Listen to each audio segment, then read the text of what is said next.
to the hardest working farmer in show business, Jerry Carroll. Thank you, sir. Thank you. You know what is so cool is I show up, and my man Randy right here is from my hometown. Randy, right here, was a minister at one of our churches and knew everybody I knew and grew up with in town. And that is the coolest thing, man. And we come from a little town called Fuquay Varina. Fuquay Varina, a town separated by a hyphen. And you spelled it, you say it. And you were from Minnesota originally before you went to Duke, right? Correct. Absolutely. We love people like you at Duke because you're paying $60,000 a year and we're winning the war back $1 at a time. We still hold a grudge and we appreciate you people coming down going to Duke University. So here's the deal. Tell them, Fuquay Varina is a difficult town to say the name of. F-U-Q-U-A-Y hyphen Varina, V-A-R-N-A. People would come down. We have 200 families a week move into the Raleigh-Durham area, the Fuquay Varina area. 200 a week. And they see the name of that town and they just can't believe how that says or how you pronounce it. Because if you say it wrong, it comes out a pretty dirty word, doesn't it, sir? And a lot of people say it wrong and they go, that can't be the name of this town. And so this one guy's coming down from Raleigh and he's coming to Fuquay Varina and he tried to say the name of the town 3 or 4 times and he couldn't get it. And he goes, I know that's not how they pronounce this town.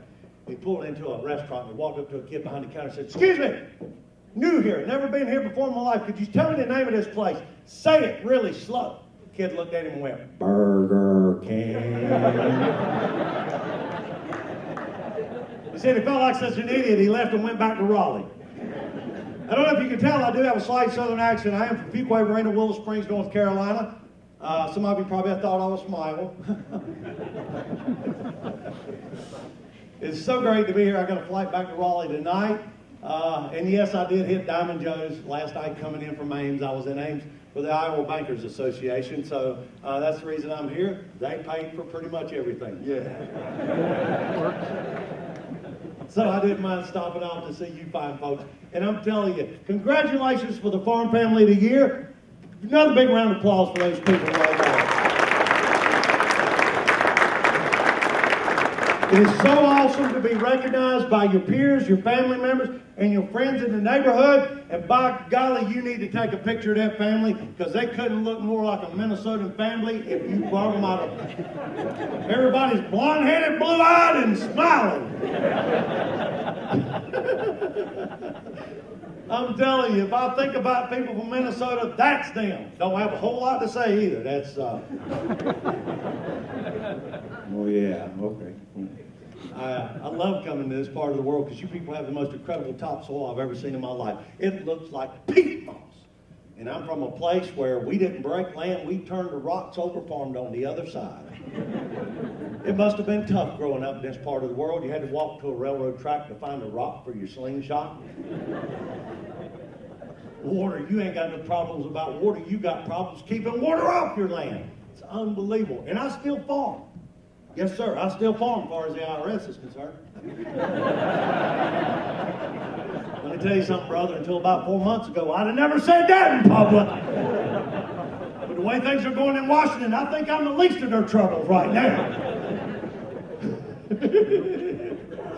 I think us out here in the country can pretty well get away with anything now. Nobody's paying attention anymore. I love doing this. I've been doing this for 23 years. I never set foot on stage. I was 35 years old.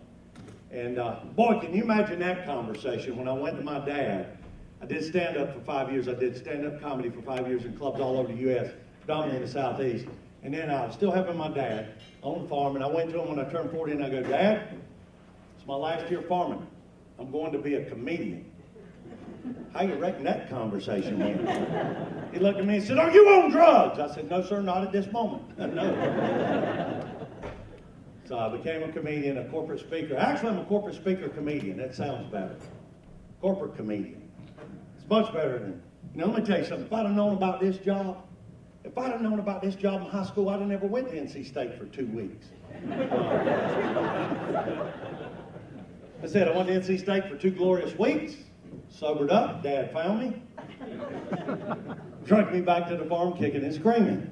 Where I was at for the next 18 years helping him. When we raise hogs, we have 350 sow fair to finish. Now that's not a lot, but back then, 30 years ago, 40 years ago, 350 South Fair Finish was a pretty big deal. We had 600 acres of corn. When I say that, and I'm in Iowa, Minnesota, Illinois, and Nebraska, you people look at me like, 600 acres. I got 600 acres in one field. See, that's right. You do. Here you'll have 600 acres in one field. I had 600 acres in 29 different fields, buddy. Try that. I farmed 1,500 acres in 27 different farm numbers. 27. Do you farm, big guy? I'm glad you're laughing because I won't want to tick you off. Crap, do you wrestle in the part-time or something? You're good? Let me tell you something. You go to the FSA office with 27 separate farm numbers and see what they'll do to you. I showed up at the FSA office at 7:30 in the morning. They would have donuts. They would order pizza lunch so we could get out of there by 5 o'clock with 27 different farm numbers. And I grew tobacco. And you people in Minnesota have no clue what it takes to grow tobacco. It's very labor intensive, but it was a very profitable crop because it was a drug. And I had to get out of the tobacco business in '98 because we were killing off our clientele. And it was kind of a downward spiral, and I saw the handwriting on the wall. So I got out of the tobacco business. And I think one of the reasons, as a tobacco farmer in North Carolina, you had to raise tobacco because tobacco was considered a vegetable. To show you how things have changed in 40 years, North Carolina just passed a law in our legislature because they do some of the stupidest things there's ever been. They passed two of the stupidest laws in the last year I've ever heard of. One, they passed a law that says a kid has to pass his grade and attend school to play high school sports. Y'all have that crap here in Minnesota? I don't know how we're ever going to compete with the SEC if a kid actually has to go to class. Number two, they passed a law that you can no longer smoke, dip, or chew in an indoor facility, bar, restaurant, hotel, or an outdoor park or facility like a ball stadium or whatever. In North Carolina, a state with two towns named Winston and Salem. I knew we were in trouble when we raised tobacco because of the fact we didn't have a catchy slogan or a catchphrase. You know, everybody has a great slogan and a catchphrase. I did the Washington State Apple Growers Association in Yakima, Washington. They got a great slogan. An apple a day keeps the doctor away. And that's cool, isn't it? We've heard that all our lives. I did the World Pork Expo in Des Moines, Iowa. Pork, the other white meats. Yeah, that's a good catchphrase. I did the American Milk Association right up here in Minneapolis. Got milk with a white mustache. These are great catchphrases. And the Cattlemen's Association, I just did a Cattlemen's Association. Cattlemen's Association Beef Council has one of the best of all time. And you ladies know the one I'm talking about. You got Sam Elliott sitting there with that big bushy mustache looking and going, beef, it's what's for dinner. And women go, yes, it is. I've never had a gay thought in my life, but by God, when I hear that, I go buy hamburger. That man is a sexy man right there. I tried that on my wife. I walked in the house the other day and go, honey, beef for dinner. She goes, yeah, go get us some, you moron. This wife, the one I like most of all, out of my three. And there ain't nothing funny about that. I've been married 3 times. Yeah. So that means I've had 3 mother-in-laws. That's a lot of mother-in-laws. And ain't none of them been particularly fond of me. And I see my man back here that one farm family of the year, and you have 3 daughters. That's it, sir. You don't have any sons? It's just you and the wife and 3 daughters. God bless you, sir. Because I've had 3 wives, 3 daughters, and now 6 granddaughters. It is an estrogen fest at my house. I've been around so many women I can't even parallel park anymore.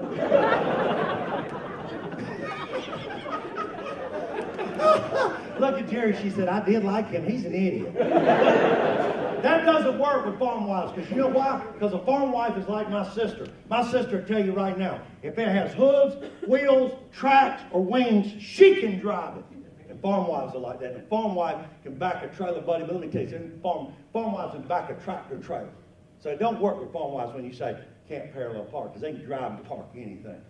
So then when I'm doing farm groups, I go, I've been around so many women, even when I'm on the road by myself in a hotel, I put the seat down. Just in case the maid comes in and needs to go. I'm considerate. You know what that proves to me, though? I've had 3 wives. I used to say, the Lord blessed me like you, sir. The Lord blessed me with 3 beautiful daughters. I used to say the Lord blessed me with 3 wives, but I'm pretty sure the Lord had nothing to do with that. I'm pretty sure the devil was heavily involved with all 3 of them decisions. But he has blessed me with 6 beautiful granddaughters. And that proves to me the Lord has a great sense of humor. Yes, she does. Now I got the women back on my side. I do have beautiful granddaughters. And you know what's awesome is I heard you guys talking about this thing coming up with the progressive farm safety thing you've got. I'm going to end the show with a little message about farm safety here in a minute. Because I think this group would appreciate it. I don't do it for everybody, but I look at this group and I think y'all would appreciate that. I talk about farm safety a lot, but also the fact that y'all have, 3rd grade classes that come out. See, that's what we got to do. We got to get our message across because, here, agriculture is important. Because I took a tour, Miss Susie, right? Miss Susie took me on a tour of Albert Lee today, and a lot of us based in parks and recreation and lakes and agriculture. And we took that tour of town. And it was great. That woman possessed by being y'all's. She couldn't tell me enough about this place. I learned more about Albert Lee than I ever wanted to know today. She showed me every daggone lake, dock. The fact y'all have pelicans that show up here, which is some lost damn pelicans, I'm going to tell you that. Pelicans could be in Florida and the Bahamas. They came to Albert Lee. That's some lost pelicans. But thank you for that. You know what? I do 40, 50 shows a year. I've probably done 2,000 shows or 1,500 shows in the last. And that's only the 2nd or 3rd time someone took the time, was proud enough that they took me on a tour of their town. And she is, all these people in the chamber, give them a round of applause. It's like everybody else. I was up and down 35. I had no idea there was a town here. I just thought it was like 6 hotels and a truck stop.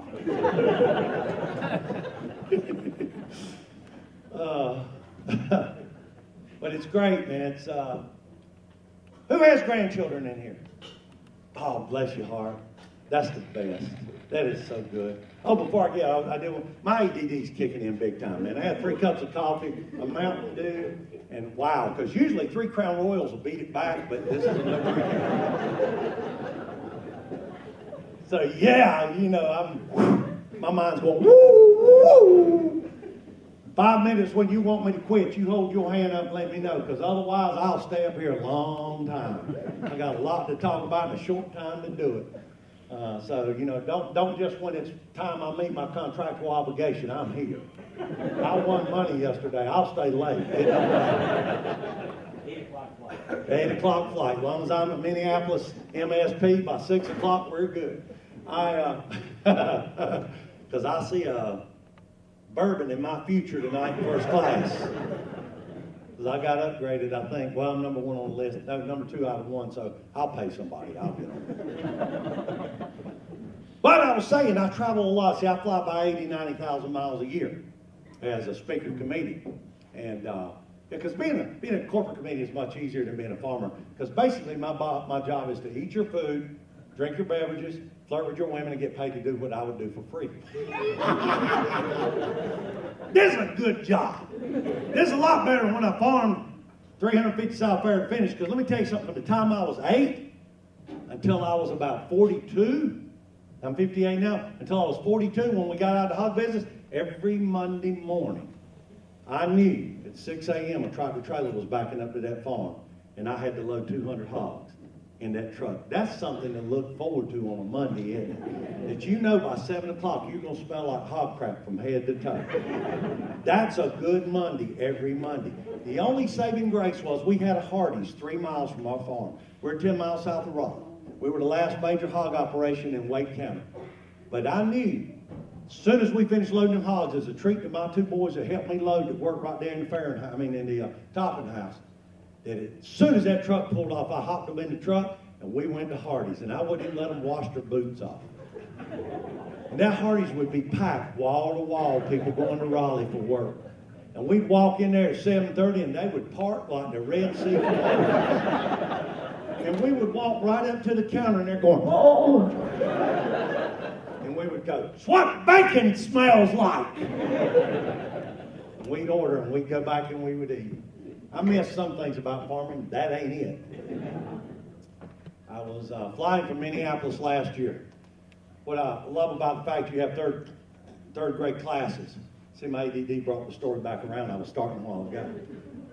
We got to educate people about agriculture because we all know we're all somehow, shape, fashion, or form related to it, and we like to hang out with people like us because we love these type of people, hardworking, love the land, have skin in the game. We don't much care for people who don't know a thing about agriculture, but we've got to share that with those people because we're less than 1%, maybe 1% at the most. You go to Minneapolis, most people don't know a thing about agriculture. But here we do. And we got to share that with them. And we got to expand on it because all they know is what they read on Facebook. And that's nothing. People are so crazy these days. They believe everything. So I'm on a flight with this cat. He gets on board the plane, and I had gotten upgraded, and I was going to Seattle to do a show in Washington State. This guy gets on, and I look over, and he's got a suit and shoes on that cost more than my pickup, which doesn't say a lot for my pickup. And he sits down, and we take off, and I always get a window seat because I love looking at this country. I adore this country. And we're going across Minnesota, and we're heading into the Dakotas. And I'm looking out the window, and he goes, ha, whole lot of nothing out there, isn't it, buddy? He said, I'll tell you what, I don't know why in the world anybody would live and fly over country like that. You know, there's nothing there. It's just boring. Tell you what, if you see anything interesting or important, let me know, and I'll look out. And it hit me wrong. I said, let me tell you something, pal. Everything down there is interesting and important. Every single crossroad, every grain bin, every crop circle. Well, not crop circle. That would be real interesting. That'd be aliens. I mean, every irrigation circle. He goes, hey, man, I didn't mean to tick you off. I said, you didn't tick me off. You just proved what my dad said all my life. Even educated people can be idiots. He goes, well, I see you got a farm hat on. What do you do? Because at the time I was wearing a Monsanto hat, and I was wearing a decal hat and a Pioneer slicker. Conflict of interest. It's like wearing a Chevy hat and a Ford hat and a Chevy hat and a Ford jacket at the same time. You shouldn't do that, but they gave me free stuff, and I'm like a NASCAR driver. I'll wear anything for anybody. I'm a comedy mercenary. I work anytime, anywhere for anybody. If there's a paycheck, I'll be there. As long as it's an ag group, my people. So I started to tell him. He said, well, tell me a little bit about agriculture. He says, I don't know a thing about agriculture. I said, why don't you tell me a little bit about it? Let me tell you something. For the next 3.5 hours, I don't think I took a breath. And I told him everything I could think of for 3.5 hours, all the way as we're walking up the jet bridge. And I can tell you one thing. Next time he sees a guy with a farm hat on, I bet he don't ask him no questions. I'm looking around. I want to thank the people who were sponsors who had me here today, all the different groups. Kind of disappointed, hoping I'd get a hat from you people. Come on, hey. You know how hard it is to get a free hat these days? Remember how it was used to when you would go to the John Deere dealership or you go to your local dealership and you get an oil change, they gave you a free hat. You bought a piece of equipment, they gave you a coat. Now you buy a $500,000 combine, they give you a calendar. Evidently, hats went up a whole lot. I know one thing, I got a universal size head in China. Every hat I ever get now, I can put it right straight on my head. It fits. Now look, though, yep, made in China. If it's made in Vietnam, I got to let it out. They got little heads in Vietnam. But I wear a hat everywhere I go, except made in the shower. Reason for it is this. Some of us ain't laughing too hard, brother. Take your hat off. Dude, I seen more hair on a bar of soap than on your head. Let me ask you something. See, because I would love to shave my head, because you shave your head, right? It looks awesome, dude, because you got a perfect head. You got the kind of head I want to go. Mine's not so much, man. I shaved my head one time, and it's got dents and divots and creases and scars, because I've been married 3 times. I've been hit a lot. But you got a good head, man. That looks awesome, because I shave my head, I look like a thumb walking around. Hey! And I put my hat on. You had no idea. How about it? Says you had no idea. You've not seen. We talked. We sat in that car for an hour. Well, you talked. I listened. Only woman I tried. I couldn't get a word in edgewise. You had no idea as a man with no hair, did you? No! No idea. See, it works. That's a redneck toupee, sweetheart. That's a country hair club for men. Absolutely, it works. I take it off, went and looked and go, oh, look, he lost his hair. Now, man, I ain't lost a sprig of it. You can testify to this, too. I haven't lost one hair. It just migrated. Now I got hair on my back, shoulders, feet, and butt. I don't even buy head and shoulders no more. I buy head, shoulders, back, feet, and butt. Good news is I stole enough shampoo out of the Country Sweets and Ends to last me 6 months. I put my hat on, though. You don't know, you can't take it. If you think about it, ladies, me wearing a hat is like a woman wearing a Wonder Bra. Boy, it looks good on. You take it off, it's a big disappointment for everybody. That's false advertising. That's like when you buy a bag of seed beans. Remember, you used to buy a bag of seed beans, 50, 55 pounds. Now you buy a bag of seed beans, 18 pounds. Where's all my beans? They're in there. It's 140,000. They're in there. Now they're counting each individual bean, see, and it ain't like it used to be. It's because of precision planting. You know what? I'm doing a lot of shows this year. This is my 24th show this year. I've got 4 more this year, and then I've got a surgery on my shoulder because I tore my rotator cuff. So I got a couple of weeks off. But about 20 shows I'm hearing about precision agriculture and data collection and data gathering, and this big new thing that they're doing called climate farm data that Monsanto is doing. I go, well, could you people have not named it climate data or climate farm? Now idiots on Facebook think Monsanto is controlling the climate too, you know, because people are nuts. I grow mushrooms. That's one of my things I do now. We started a year ago.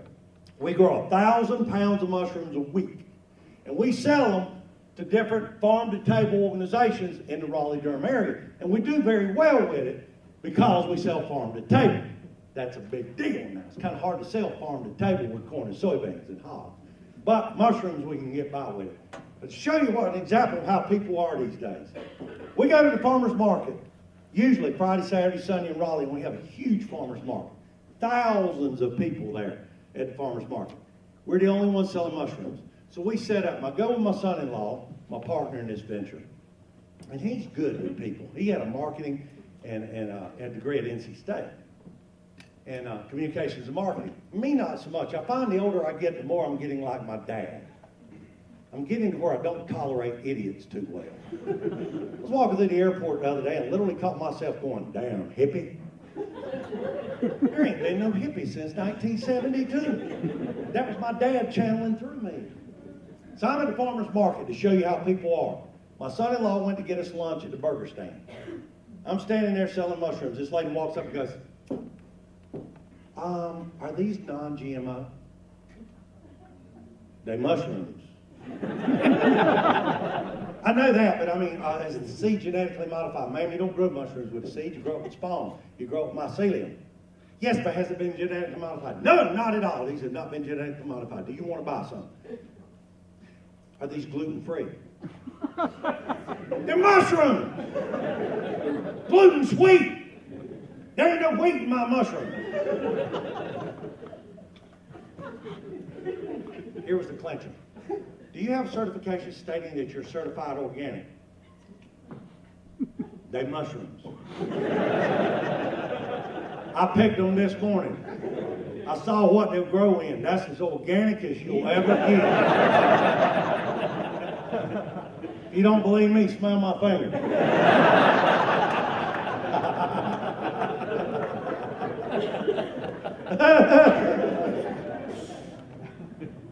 My current wife, the one I like most out of 3.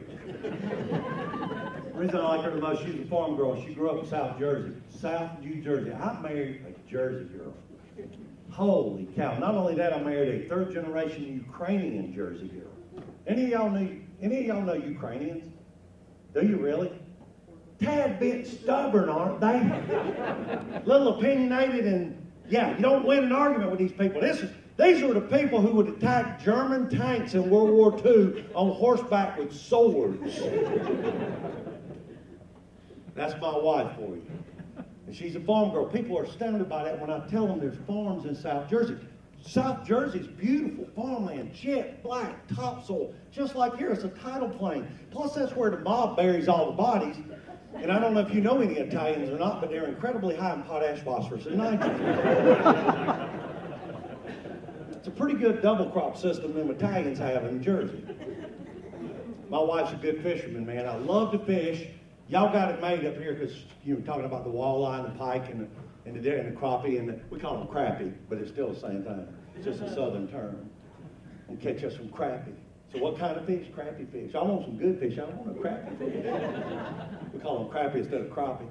But my wife's a good fisherman. Now, I do a lot of saltwater fishing, offshore fishing. My wife's a good freshwater fisherman. She can bait on hook, take fish off, cast out, do it all. Because she grew up in South Jersey on a farm. My grandbabies are useless. So I have 6 granddaughters now. The 3 youngest ones are, let's see, one was born October 12th, and the twins were born October 19th. The other 3 are 9, 7, and 2. The 9 and 7 are just, I'm not taking favorites, but they're close, and I've seen them grow up, and they look just like them, blonde-headed, blue-eyed, most destructive children God ever put on a planet. I hope yours aren't like that, sir. Mine, I'm telling you, my grandbabies could break an anvil with a Q-tip. That 9-year-old would break a 3-foot crowbar. I gave her a crowbar the other day to play with. She broke the crow foot off. How you break a crowbar? He's like, Dad, when I got it, Papa. They wanted to go fishing. So I decided to take them fishing. Wow, I gotta hurry up. So I decided to take them fishing. We go down to the pond. I got a 10-acre pond, 12 shaggy-headed red Angus cows down there. Now, the 2 wanted to go fishing. I go to my barn. I go, there's 39 rods. Pick one. We don't want one, Papa. We want our own fishing rod. We want one like my mom's got. My wife has her own fishing rod, and nobody gets to use but her. And she can cast, man. She's got this weird sideways casting action. It's like swinging a bat. And she can throw it a country mile. And I go, pick one. Just pick one. No, we want our own. So I'm at Walmart buying a Mutant Ninja Turtle fishing rod. But the little one, no, she didn't want a Mutant Ninja Turtle because they got those. She had to have a Frozen fishing rod. Y'all know what I'm talking about, Frozen? Have you seen that movie 900 times like me, sir? You know the one, let it go, let it go. Yeah. And she didn't want to have the dark-haired chick that's good-looking, you know, that's nice. No, she wanted that blonde-headed evil one. What's her name? Elsa. Yeah, Elsa. Gotta have an Elsa fishing rod. You can't even find that on Amazon. So I got them 2 fishing rods. We go down to the pond. We're fishing back in the fall. We go down to the pasture. We're fishing in the pond, and they're catching more fish in a shrimp trawler, piling them up on the bank. And my wife's catching, releasing, throwing them back in, and the cows come up because, like I say, cows are curious animals. You guys know that if you deal with cattle. Cows are curious animals. When they see us at the pond, they come down to investigate. And this great big 1,200-pound red Angus gets right tight behind my wife and starts sniffing. She doesn't know it. She swings back to cast out, and the cow says, and I'm waiting for this cow to go, and my wife's going to jump in the pond. I will wet my pants laughing. My wife swung back to cast out and caught that cow in his cheek right there with a Brokeback Rebel. Cow takes off running. Swings my wife around. She's got the rod tip. She's, what do I do? Set your heart, baby! Back pedal, dig your heels in, keep your rod tip up. Play him, honey, play him. Dig your heels in, dig your heels in. Set your drag, set your drag, set your drag. You guys laugh, my wife landed a 1,200 pound on an 8-pound test line. We hold the state record in North Carolina for red Angus on 8-pound test line. That is a true story, by the way. I am not smart enough to make this up. My wife, not looking, caught one of my cows in its cheek. No joke. Now this, I'm going to give you a quick example of how a joke is written. Now, my wife hooked that cow in its cheek, and it took off bucking and running, swung her around, and before she could say, what do I? It jerked a brand new Zebco 33 out of her hand and broke it in about 97 pieces running across the pasture, because I buy the very best Walmart has on sale. The next day I got this cow caught in the head gate, got it in my prefer head, head gate got it shut in there, and I'm trying to cut these hooks out the side of this cow's face, get this rebel off his face, because this done broke all the line. Walking around shaking his head, this going, chicka, chicka, chicka, chicka. I'm cutting hooks out, but in my mind, I can just see my wife going, and that's how you write a joke.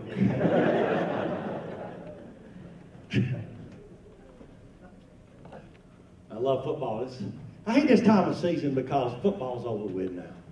How did them Gophers do this year? Were they pretty good? That means they suck. I love football. You guys have, I was in Iowa. They have teams there that have eight-man football. Y'all have that here? I think so because I was in Herman last week. They don't even have a spotlight. Stoplight. They don't have a spotlight either. They don't even have a stoplight in Herman. I can't imagine they have anything above eight-man football, but that's tough, man. When I I love football. And now it's over till August. I don't much care for pro football. I know you guys have got, the Vikings here and all, but man, I don't care for pros. I love college ball. I'm an NC State guy. I hate the Tar Heels with a passion. I hate them. I can tolerate Duke, and he went to Duke. I think we both feel the same way against the blue. We hate the blue. Those of you who don't know, UNC Chapel Hill, University of North Carolina, Chapel Hill is pretty much the Berkeley of the South. Wouldn't you agree, sir? Absolutely. It's the Berkeley of the South. That's the Sodom and Gomorrah of North Carolina right there. To put it in your perspective that you would understand. We hate those people. NC State, we're an ag school because that's like Minnesota's an ag school, right? It's an ag school. I like an ag school because people that work for a living. It's not a liberal arts school where somebody will sue you for a living. I hate any school that has divorce attorneys. I bought my house 3 times. I'm the only man in Wake County lives in a $500,000 double wide. I love football, but I love high school football, and I think the reason I enjoy it so much is because, you know what, like you guys, I'm a big guy. I've been this big ever since I was in high school. I've been this big since I was 14, as a matter of fact. Yeah. Man, I'll never forget when I was in the 7th grade, I was 6'1", 190 pounds in the 7th grade. Of course, I was 18 at the time. I was dating a teacher driving the school bus. Back when it was okay to date a teacher. They make a big deal out of that, man. I see it on the news every day. Back then it was okay. It's how I got through English. It's the way I finally graduated. Wow, if some of y'all showed up today expecting to learn something, weren't you disappointed? I'm here to make you laugh, folks. They just said speaker because of the fact that it sounds better than joke comedian. I love high school football, and I played from 72 to 80, best 8 years of my life, I'm going to be honest with you. I was so good, I made team captain all 3 senior years. My 3rd senior year, they let me be assistant coach. That shows you how good I was. I said earlier, they passed that law in North Carolina, you now have to attend class and go. I played ball with guys that didn't even go to school, just showed up for practice. My 3rd senior year, we played a team called Garner. And Garner was good. Garner would be a big 4A school. We were a little tiny 2A community. We were smaller than here at Albert Lake. But we were big boys. We were all farm boys, and we were twisted steel and sex appeal. And Fuquay Arena we were a powerhouse in football. Graham Meyer, every year we would win and beat all these 4A schools. We beat them like a red-headed stepchild. Yeah. They didn't stand much of a chance because we all knew that program, and we played hard, and we were mostly 27, 28 years old. And pretty easy to beat up on a 16, 17-year-old kid when you're 27, 28 years old. My 3rd senior year, we played Garner, and they had an all-state running back. This guy was great. He went to Clemson on a full ride.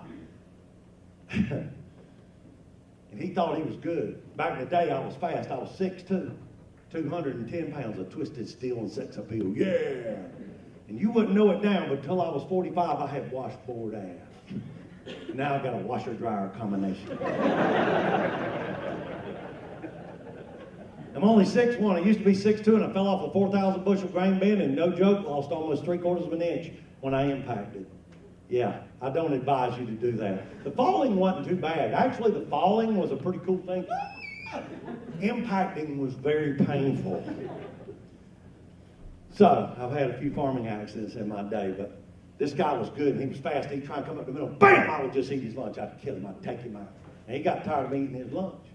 So they decided to take a little sweep and run down the sideline. And he's running down the sideline, and three of us are chasing him. And we're just about to tackle him. I look, there's a 10-year-old kid running up the sideline going, tackle him, Daddy, tackle him, Daddy.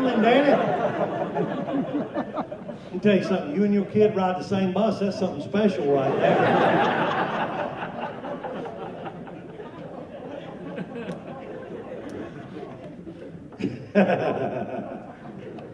All right, I'm about to do some serious stuff here because that way we'll justify this meeting. I'm going to give you some information. I'm going to be serious here for a few minutes, or as serious as I can be. You know, I heard you talking about the farm safety. Farm safety is near and dear to my heart because I've had quite a few accidents. I fell off a 4,000 bushel grain bin, drove around for a while there. I didn't think I'd ever walk again, but hey, you never know it now. Compressed my spine so much, it pinched nerves in my back. I drug myself into my truck, drove up, Mom come out, and I'm laying on the horse. She's going, what's wrong? I go, I think I broke my back. Matter of fact, I think I broke my back. She goes, what? I said, yeah, I can't feel anything from the waist down. I think I broke my back. So Mom left. God bless her. I love Mom to death, but she grabs me by the shoulders and drags me in the house because that's what you should do with a spinal injury. Ambulance come and got me, but within 4 or 5 days, I was back walking again. It just compressed it. So I'm lucky about that. And you know how I can spot a good farmer when I see him in a meeting or I'm passing him on the road? Hey, how you doing? Good to see you. There'll be somebody will come up to me today missing digits. I'll promise you, there's somebody in here missing digits right now. Every farmer I've ever met, right there he is. Every farmer I've ever met is missing digits. Look, I had that one sewed back on, sir. Let me tell you the cool thing about that. I caught it in a fan. I bumped the fan and fell down and started jumping. I reached down to grab it, and my finger went right in and took the whole end off. And one little piece of nail meat held it and it flipped it back. And I looked, that's pretty cool. The bone was exposed out. It was almost like a magic trick. I went, ta-da! And I shoved it back in place, wrapped a paper towel. But before I did that, I was in the hog building, and I knew there was some bad germs in that hog building. So I grabbed a can of blue lotion spray. Big mistake. Y'all know what I'm talking about? That blue lotion wound protective spray you spray on pigs when you castrate them. I know why they dance and go, wow! I sprayed that on there and I went, wow! That's the most burning, painful thing I've ever had on a finger in my life. I shoved it back, wrapped the paper towel around it, duct taped it in place, and went to the hospital. Here's some advice for you guys. When you go in a hospital and they ask you what you did, and I said, I cut my finger off. They go, no, what'd you do? Because you can still see the end of the finger. I said, I cut my finger off, cut the end of my finger off. They go, well, it's right there. I go, well, take a look. And she took that little pair of scissors and triage and cut that duct tape off of my finger and went, huh? And then arterial spray went. Arterial spray will get you to the head of the list. They sewed my finger on, I got all the feeling back. But that's how you spot a good farmer. Hey, how you doing? Or he comes walking in a feed store like this. Cow done stepped a toe or two off, broken kneecap. Farming is dangerous. It's the most dangerous occupation in America. You know how I know so? Farm Journal said so. Farm Bureau says so. I don't know if I agree with that. You've probably seen the statistics more than I have, and I've heard it on both sides. Farm Bureau, Farm Journal says the most dangerous occupation in America. Now, I've watched The Deadliest Catch. Have you seen that? Y'all know what I'm talking about? Them boys up there in the Bering Sea, they've been 42 hours bringing crab pots in. They got ice piled all over the boat. It could flip over and capsize at any moment. It is 12 degrees. Never once have I heard them guys go, glad we ain't raising feeder pigs. That might be a little dangerous more than what we do. But it is dangerous. Farming is dangerous because we deal with dangerous livestock. I mean, 1,500-pound cow kill you graveyard dead, stomp you to death, and just end your life. 600-pound sow boar hog break your kneecap right out and under you. You'll be walking with a limp from now and break your legs out and under you. But guys, let me tell you something. If you're a poultry producer, I don't have much sympathy for you people. If it's you and a 5-pound chicken, if it's a 7-pound turkey, you should at least be able to get 20 yards out of it. I mean, I know there's 50,000 in a building. What are they going to do? Gang up on you? I don't have sympathy for poultry producers. Dangerous equipment. We deal with all kinds of big dangerous equipment. It's not as bad now because we're in the cab of a tractor all the time. Usually. But we do deal with dangerous equipment. And those of you missing the digits, that's because you were trying to unclog something and you left it running. I know. That's what I did. I was trying to get a corn cob out. Some corn cob stopped up in an auger, and I reached down and jerked it out just as it went on my other hand. See, I've had stitches on every hand on that finger. This one was the fan. Over here, that was the, that's a nice J-hook scar, right? 29 stitches. But here's the thing, guys. It is dangerous, and I'm going to tell you a story. It's the truth, the whole truth, nothing but the truth, and then we're going to get out of here because y'all got work to do because it's springtime. My third senior year, I come home from school. It was the first week of school, and it was our first ball game. I was team captain, assistant coach. Remember me telling you that? And I had a date with a cheerleader. And I know some of y'all find that hard to believe, but let me tell you something. When I had hair, I was dangerous. Back then, I had a big head full of hair. It hung down to my shoulders. Now I just have hair on my shoulders. I had a date with a cheerleader, and I had a ball game. I was team captain. I come home, my dad had a list of chores that long, as every farm dad did. He said, boy, before you go anywhere, we're picking corn. We start picking corn in North Carolina the last week of August. It's how much corn we needed it for the hogs. And you know what? Oh, I just thought about something. Golly, man, my ADD just kicked back around. I was talking about everybody has a great slogan. I don't believe I told you about our tobacco slogan, did I? No. I'll get back to the story. Let me finish that. As a tobacco farmer, we didn't have a good slogan. I got to do that because that's a funny bit, and I forgot about it. See, my ADD is Our slogan as a tobacco farmer was this.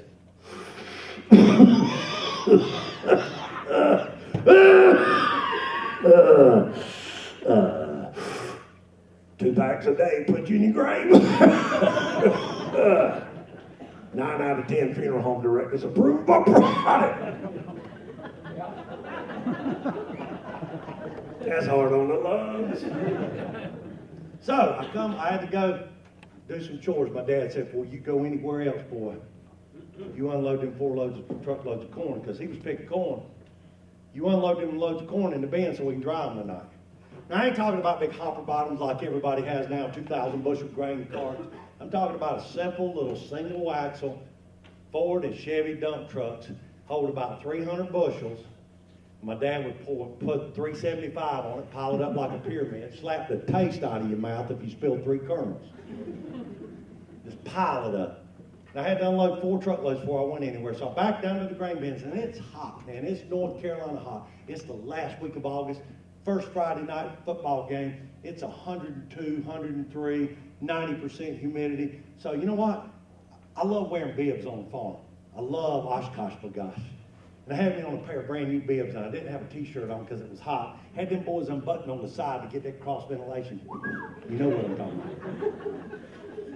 Had on a pair of Wolverine work boots and a John Deere hat. I was a fashion statement. I got down to the grain bins and I back up. Now my brother come home with me. My brother's 2 years younger. I convinced him to go grind some feed for me. He had to grind hog feed, and I was going to load the loads of corn. He's down there grinding feed. I back up to the auger, and I had a 60-foot, 8-inch auger going up the top of the bin, or 6-inch auger, excuse me. 60-foot, 6-inch auger going up the top of the 4,000 bushel bin. And we had our bins arrayed in an arc like that where we could just move the auger from one to one. We didn't have an elevator. A little old plastic hopper bottom sitting there, and I backed the first truck up, and I mean, it's full, man. I cranked the tractor up, gag it wide open, open that floodgate, let it start running out. Yeah, I'm timing this thing. I'm going to be done in about an hour and 45 minutes, and I'm heading to the ball game. Yeah. I started unloading that corn. That's how I moist the corn. I got one of them stupid spreaders in the bin. I don't know if y'all have these up here, but it was the worst idea any human being ever come up with. It's 2 inverted cones. It's a cone like this and a cone like that, with a piece of metal that connects them, and one corn cob can get halfway across there and back the whole thing up. Worst invention any human being ever come up with. God, I hope y'all don't make them here.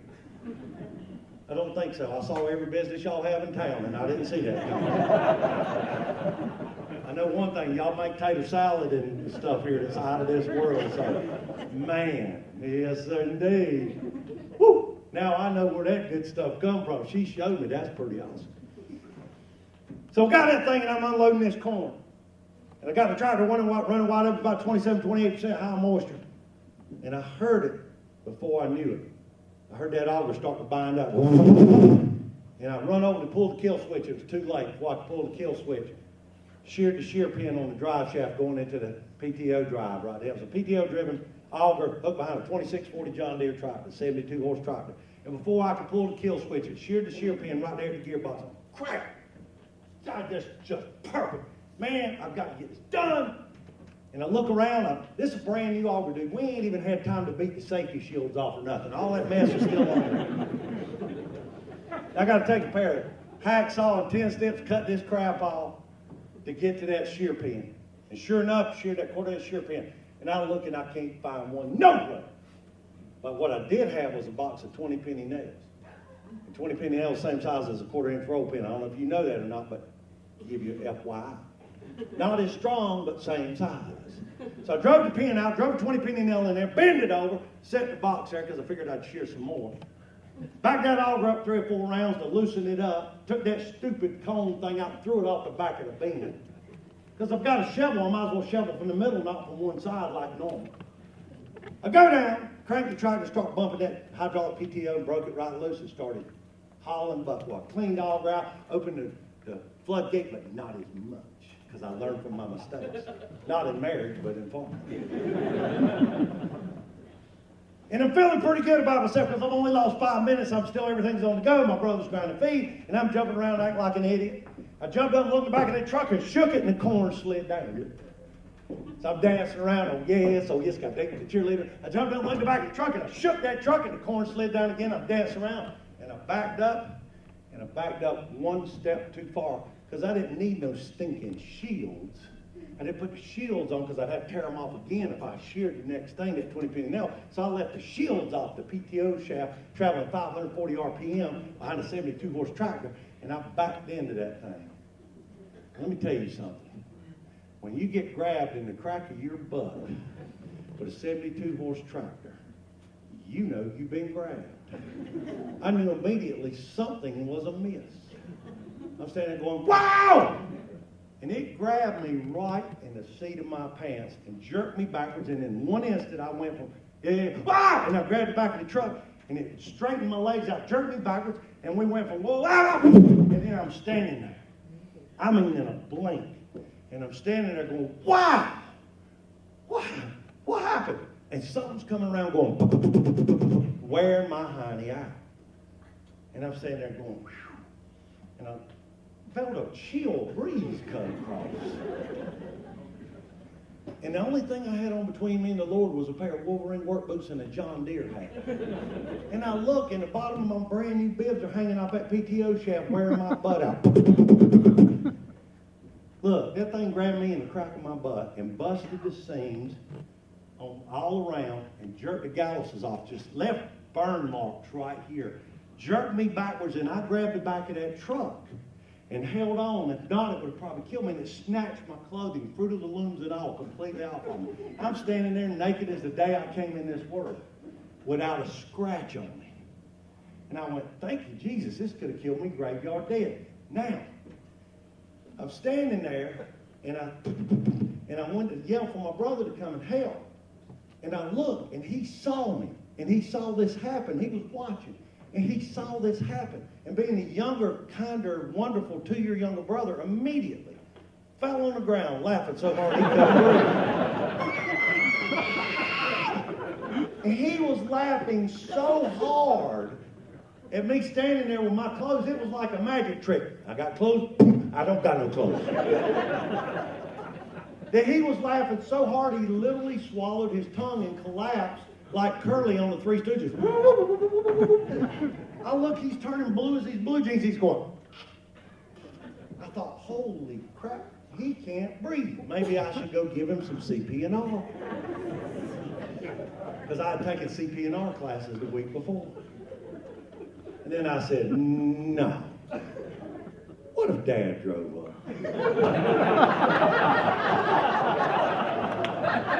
He got one naked son kissing on the other. He gonna think he raised a couple of Carolina graduates. That one's for you, big guy. I said if he dies, he dies.